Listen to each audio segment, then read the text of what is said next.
या फटाफट तैयार होकर के कोर्ट पहुंच।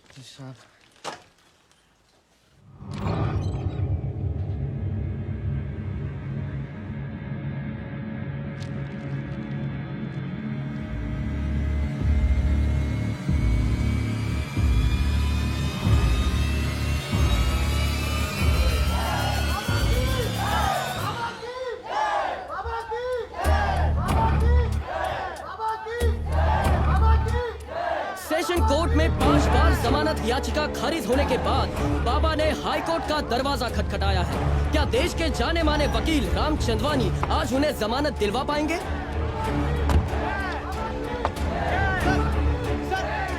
सर क्या लगता है आपको बाबा को बेल मिलेगी कि नहीं सर? सर जवाब दीजिए सर। सर इनके साथ एक फोटो मिल जाती तो मस्त होता।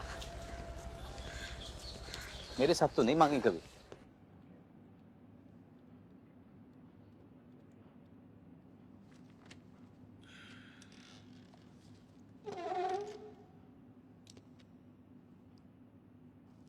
माननीय न्यायाधीश महोदय, मैं राम चंदवानी आज इस पवित्र न्यायालय के समक्ष बाबा की जमानत याचिका दर्ज करने हेतु उपस्थित हुआ हूं। तो माननीय, शुरू से शुरू करते हैं। एक बालिग लड़की। I object, Your Honor.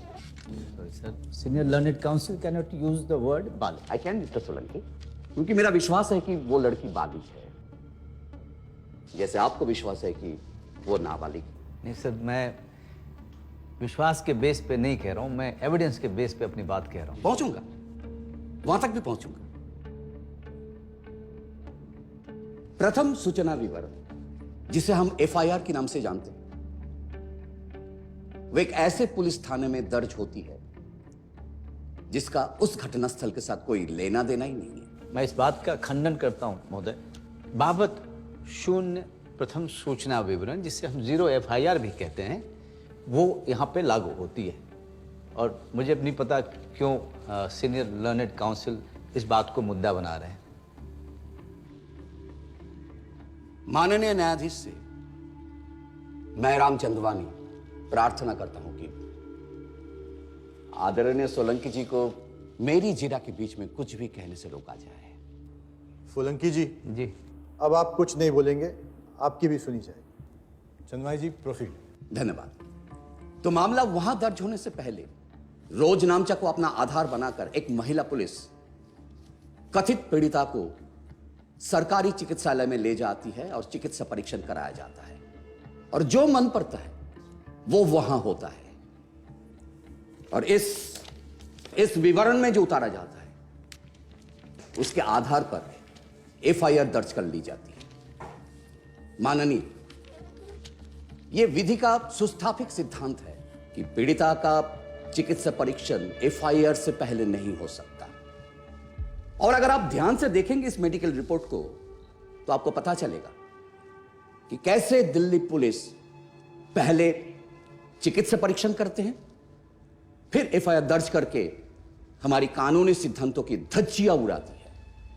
सिर्फ कथित पीड़िता की कहने से they filed an FIR against Baba and arrested him, where there is no evidence of penetration and insertion. Hymen is also not ruptured. ये रेप है भी कि नहीं, my lord? That whole medical report, the FIR, and the victim's age is a big lie. जिससे यह पता चलता है कि यह पूरा का पूरा अनुसंधान अंडर प्रेशर किया गया है। माय लॉर्ड, बदनीयतिपूर्ण और मेरे क्लाइंट की छवि को धूमिल करने के लिए एक साजिश रची गई थी। This is grave injustice to a man of his stature, my lord.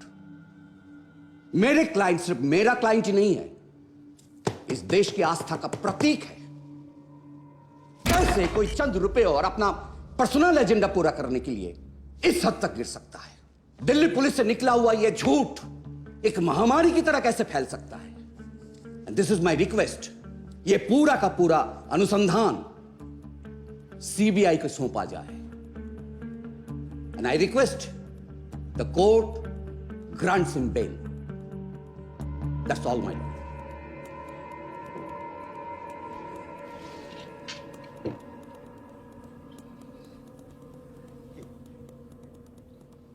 Solanki ji, जी, थैंक यू ऑनर।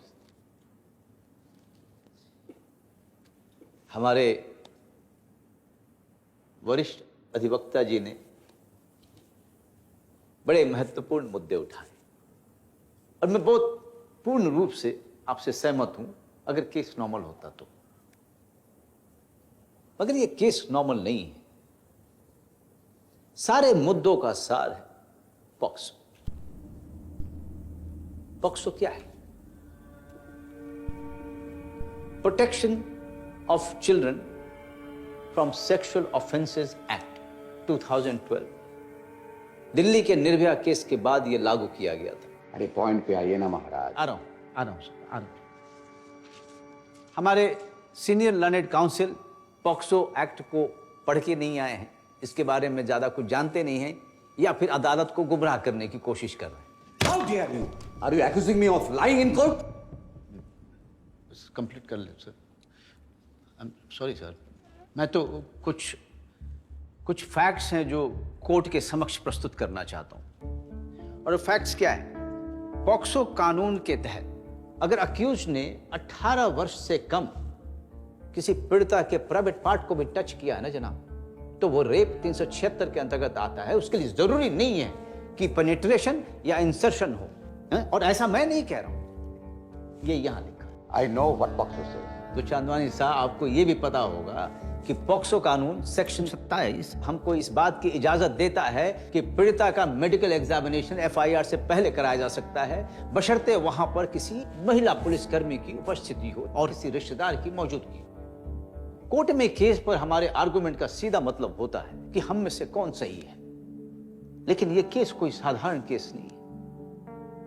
यहां पर हु इज राइट से ज्यादा व्हाट इज राइट पर ज्यादा ध्यान देना चाहिए।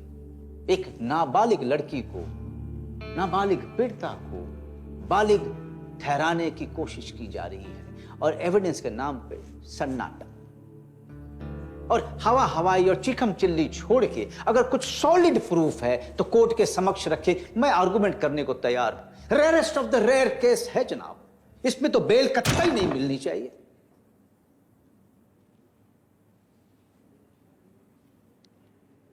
That is all. लग गई यार। Sorry, my lord. I want to bring court's attention to a fact that Delhi police is governed under the provisions of Punjab police rule. और पंजाब पुलिस कैटेगोरिकली ये कहता है कि पहले FIR होनी चाहिए, फिर मेडिकल टेस्ट, जो दिल्ली पुलिस ने नहीं किया है। और जिस तरह से लॉ को इग्नोर करके हड़बड़ी में ये FIR दर्ज की गई थी, there is a severe doubts in all proceedings. मैं ऑनरेबल कोर्ट से ये प्रार्थना करता हूं कि मेरे क्लाइंट बाबा को जमानत दी जाए। He deserves it. That's all my lord. हाँ जी, Solanki ji. Thank you honour. Your honour, ये इंटरप्रिटेशन ऑफ लॉ का सेटल्ड प्रिंसिपल है that the provisions of this special law will always prevail over the general law. और POCSO एक act है और सीधी भाषा में ये कहें कि 2012 में लाया गया एक अधिनियम है जो समस्त देश पर समान रूप से लागू होता है। और हमारे वरिष्ठ वकील साहब जिस पंजाब पुलिस रूल का हवाला दे रहे हैं वो एक नियम है और कोर्ट को भी ये पता है कि पंजाब पुलिस रूल का कोई भी ओवरराइडिंग इफेक्ट पॉक्सो एक्ट पे नहीं हो सकता। तो अंत में बस सिर्फ इतना कहना चाहूंगा कि जमानत की याचिका खारिज होनी चाहिए।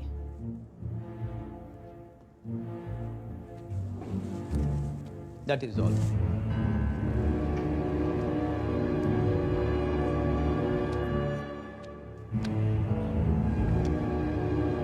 Bell denied. Court dismiss. एक फोटो सर, एक फोटो। फोटो कर रहा है, बेइज्जत करा दी तूने। Baba case represented by senior lawyer Ram Chandwani faced failure today when the court rejected Baba's bail plea. Ram Chandwani refuses to comment, but the story continues. Chandwani साहब, ऐसी उम्मीद नहीं थी आपसे। It happens sometime. I'm not God. Invoice भेज दिया है, please do it on priority.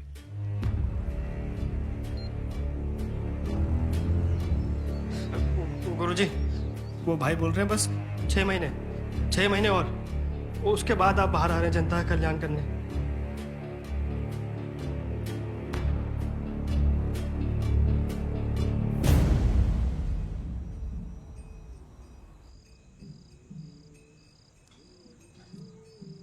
कितनी है? पूरे 20 करोड़। यह एडवांस है, बाकी के बाबा को बेल मिलते ही। माँ, ये 20 करोड़ में क्या क्या खरीद सकते हैं जोधपुर में? बेटा आधा जोधपुर आ जाएगा। चाहिए क्या आपको? भाई कौन करेगा? मैं इतने में पूछूं। माँ को तो चाहिए ही नहीं। अब सोलंकी जी, माता जी तो बूढ़ी हो चुकी हैं, उन्हें ज़रूरत नहीं है, समझ सकते हैं, मगर बेटा, उसका फ्यूचर।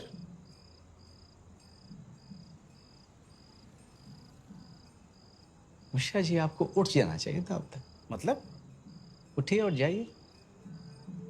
आप अगर कुछ कहें तो। जा और जा। अरे सोलंकी जी, इतने मुस्कुराते हुए चेहरे पे गुस्सा अच्छा नहीं लगता। बत्तीसी दिखाऊं मैं आपको? सब इंस्पेक्टर सियाल स्पीकिंग। अरे साल साहब, जगे हुए हो आप। आपको तो मालूम है अपने काम में क्या दिन और क्या रात। ड्यूटी है, कहिए क्या सेवा करूं? अरे कुछ नहीं, बस याद आ गई है आपकी। ओ भाई साहब, ओ बैग ले जाओ। हाँ जी। अरे मुझे तो लगा था कि आप फोन नहीं उठाओगे। दरवाजा भेड़ देना आप। क्या हुआ, सब ठीक है? हाँ बिल्कुल बिल्कुल ठीक। नहीं बस वैसे ही पड़ोसी आए हुए थे। बाबा पर चल रहे रेप केस से जुड़े गवाहों के बयान दर्ज करने की प्रक्रिया आज से जोधपुर सेशन कोर्ट में शुरू होने वाली है। मेरा नाम वीरपाल है। शहर आते ही परमेश सिंह जी मुझसे मिले और नू के साथ जो भी हुआ उन्होंने मुझे बताया, और फिर उन्होंने बोला कि वो शहर जा रहे हैं, दिल्ली जा रहे हैं बाबा से बात करने के लिए। मैं मिसेस बापट, दयानंद सागर स्कूल की प्रिंसिपल। मैंने नू का रजिस्ट्रेशन, एडमिशन फॉर्म और report cards age proof submit कर दी। मेरा नाम राज सच्चन है और मैं बाबा के आश्रम में 1995 से सेवा का काम करता हूँ। 2003 में गुड़िया नाम की एक लड़की ने मुझे बताया कि उन्होंने उसका रेप किया था। उसके बाद भिवानी, पुष्कर, हरियाणा, इन सब जगहों से ऐसी खबरें सुनाई दे रही थी। बाबा सत्संग में लड़कियों पे टॉर्च मारकर उन्हें इशारा करते थे और उसके बाद वो लड़कियां उनके साथ ही रहती थी। एक बार तो मैंने खुद बाबा को एक लड़की के साथ में अभद्र व्यवहार करते हुए अपनी आंखों से देखा था।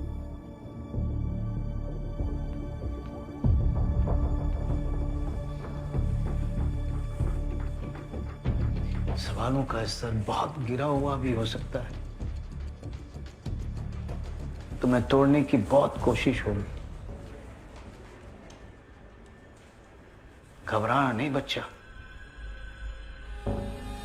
कब से जानते हैं आप बाबा को? 10 साल। दीक्षा ली थी? जी, मैं बाबा को अपने आय का 10वां हिस्सा दान में दिया करता था। यहाँ तक कि बैंक से लोन लेके अपने शहर में उनका आश्रम बनवाया। अपने तन, मन, धन, हर तरह के समर्पण भावना से मैंने बाबा की सेवा की। लड़की से आपका रिश्ता? जी, मैं नू का पिता हूँ। शर्म नहीं है आपको? अपना स्वार्थ पूरा करने के लिए अपनी ही बेटी का इस्तेमाल एक सज्जन पुरुष को परेशान करने के लिए किया तुमने? क्या बोला? हैं? सही बोला। ज़बान संभाल के बात कर, मुंह तोड़ दूंगा था। नहीं कोर्ट में कंट्रोल। Sorry sir. जा सकते हैं आप आइए।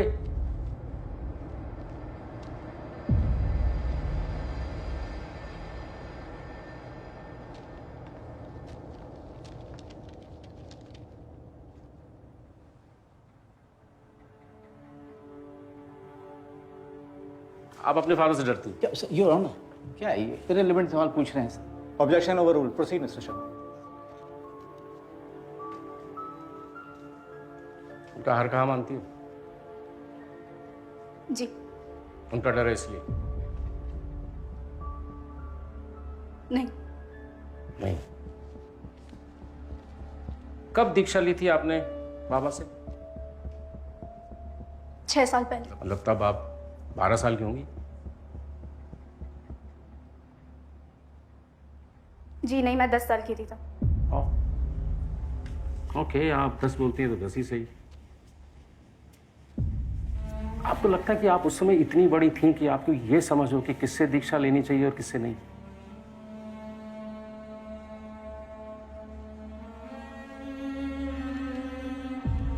किसने बोला था आपको उन्हें फॉलो करने के लिए?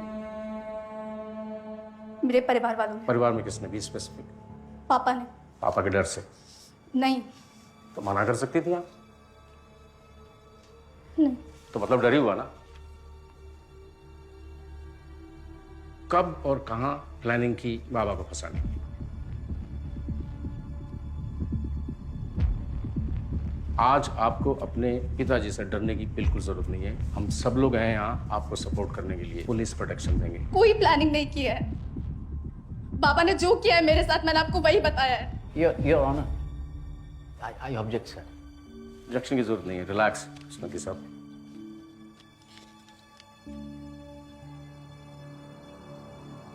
कंफर्टेबल? विष्णु, आपने 10वीं और 11वीं किस परसेंटेज से पास की थी? 10th 86% और 11th 56%। परसेंटेज में इतना बड़ा ड्रॉप? अफेयर चल रहा है ना तुम्हारा? वकील साहब, थोड़ा सीनियरिटी का ख्याल रखो। क्या उलझुल सवाल पे ले जा रहे हो आप? इसमें उलझुल की बात करो? अफेयर की बात जो है 16 साल के लड़के की। ये मेरा सवाल है ना, मैं ऐसा सवाल पूछ सकता हूं? नहीं, आप सवाल परसेंटेज का इसकी अफेयर से क्या लेना देना है? Please maintain the decorum of the court, please. कोई अफेयर नहीं है। मैंने एमपी बोर्ड से सीबीएसई बोर्ड में शिफ्ट किया था, इसलिए मेरा परसेंटेज ड्रॉप हो गया।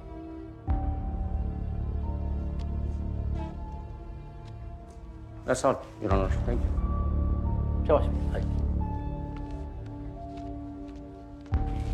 ये सादिक प्रदीप बहुत काम का हो सकता है। जी सर। घटना वाले दिन सबसे करीब वही था।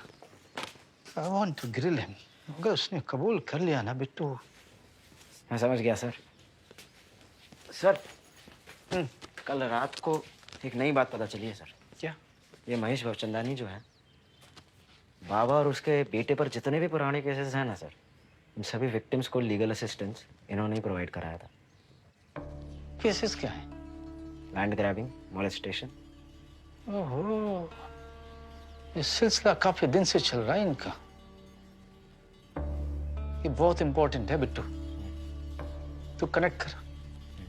कोई भी प्रॉब्लम आए तो सियाल साहब की मदद ले। जी सर, आपको फोन करता हूँ सर। हाँ, माँ को बोल चाय बनाने के लिए। जी सर।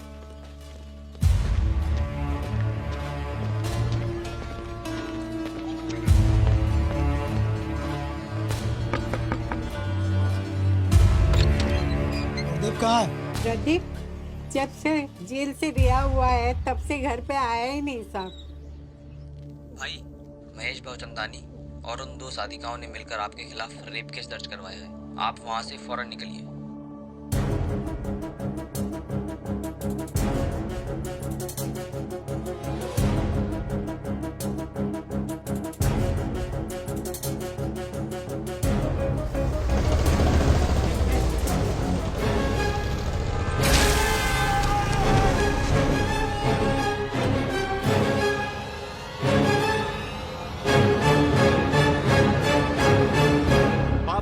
बेटे दोनों पर चल रहे रेप केसेस में महत्वपूर्ण गवाह महेश भवचंदानी की दिन दहाड़े एसिड फेंककर निर्मम हत्या कर दी गई है।